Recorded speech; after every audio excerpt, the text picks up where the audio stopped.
Myth number one, entrepreneurs are born. This is silly. Babies are born. Entrepreneurs are made. We're all made. And all of us can be made better. We do not take the view that violinists should be left to themselves in a blank room with a violin and a bow and hope for the best. Now, as it happens, some people become virtuoso violinists, and other people become incredibly painful to the ear. And the great body of people falls somewhere in the middle. And we have violinists all over the world that are perfectly good violinists. And we've never thought to ourselves, I wonder how good they'd have been if we hadn't bothered teaching. The same thing should be said of entrepreneurship. But our current condition is we put them in a room and we say, good luck, because entrepreneurs are born.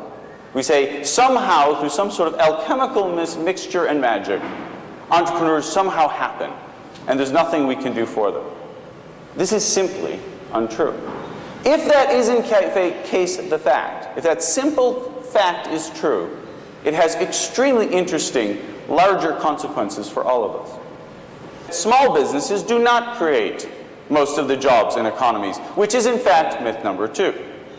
This is something so well viewed, I even put it in the preface of my report. Small businesses are the engine room of the economy. I was wrong. It turns out that young businesses are the engine room of the economy. Now you may say to yourself, what's the difference? There's a huge overlap.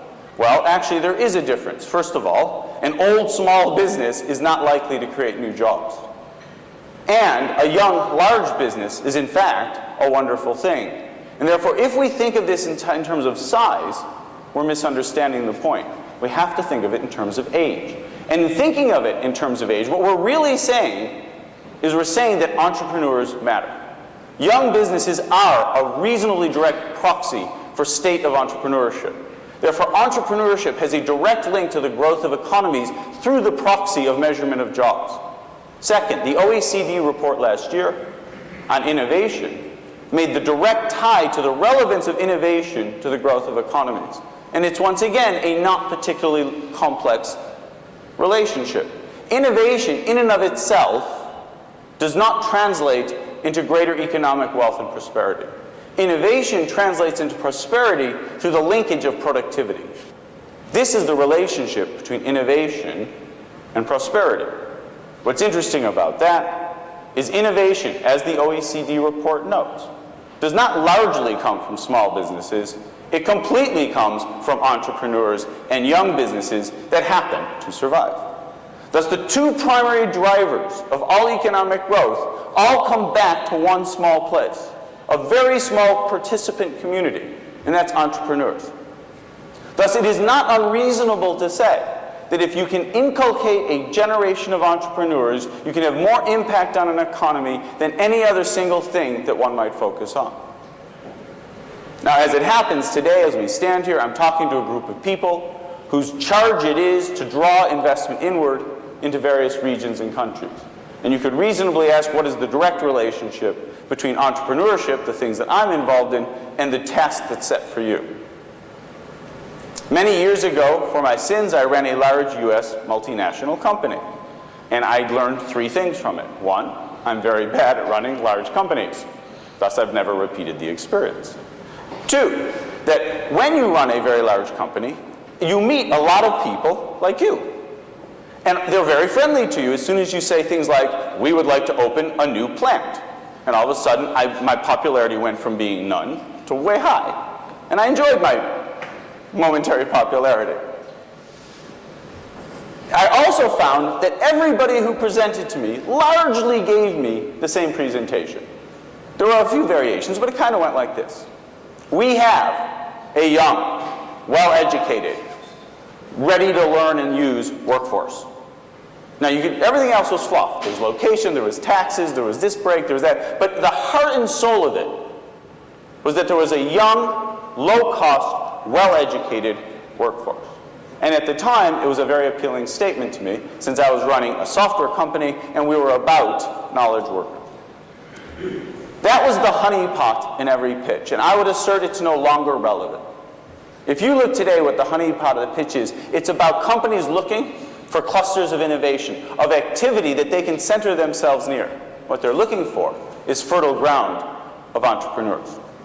And therefore, you can no longer say effectively, if you want to differentiate any area from another, that we are full of workers ready to work. We need to say we are full of people who are ready to be entrepreneurs and are. The problem is you cannot predict what company will become a gazelle. You can only look backwards and admire those that did. Therefore, you can't point to a company and say, well, that's an innovation-based startup. It's a potential gazelle, and point to another and say, well, they just make soap. They're not. You cannot know. Therefore, any attempt to predict or choose winners will lead to failure, because we do not know in prospect. Furthermore, entrepreneurs do not fall far from the tree. Whatever the conditions are in the place they exist is the asset that you bring to bear to foster entrepreneurship. What do I mean? What is relevant is what's happened in New York in the last 5 years. You see, New York has been very jealous of Silicon Valley, just as jealous of Silicon Valley as every other city that's not Silicon Valley. It just happens to be inside the United States. But if you look at New York in 2011 as compared to New York in 2002, there has been a profound transformation. The flows of capital for entrepreneurial activity in New York are now starting to match the Valley. Twitter had to be bribed by San Francisco to keep its location in San Francisco when it was fully intent on reloading back to New York last year. So what's happened in New York that changed? And the answer is a tectonic plate change in the nature of innovation in this decade. Whereas a decade ago, innovation was largely about the wiring of the world and the inherent productivity of the individual. Our next decade is going to be cemented largely in creativity. Content matters, and we know this intuitively. We know that as individual consumers who live our lives in a world where we consume a great deal of content. And what makes New York a very powerful and special place is also what makes London a powerful and special place. The content and the creative communities are two of the most important in the world. In fact, if I had to make a prediction, I'd say within the next 5 years, you're going to find that Mumbai becomes a technology center, because the technology is drawn to the content. This is why LA is rising very quickly as a technology center, because the already existing creative communities are less transportable than the technology immigrants, and therefore they're drawn towards them. The other side of that coin is if you truly want innovation, you have to work with what you've got. And what every country has is a university base. And our university base are very rich heritages, and they're very rich assets if we can unlock that potential. And the challenge, of course, is that, as I've come to learn, academics are resolutely academic. And you can't just tell an academic, you should be an entrepreneur. There's a reason they're academics. Create a much broader bridge between the university and the society in which it lives. And this has the potential to be hugely impactful on the status and the quantity of startups that emerge in any given region or cluster. And it's these kinds of programs, directed at universities, directed at key sectors that any particular region or country has to its advantage, or directed just at the very young businesses themselves and increasing their likelihood of survival, that are the kind of programs we run, and that are the kind of programs I believe that can be effective in changing the conditions and the attractiveness of any country or region to inward investment.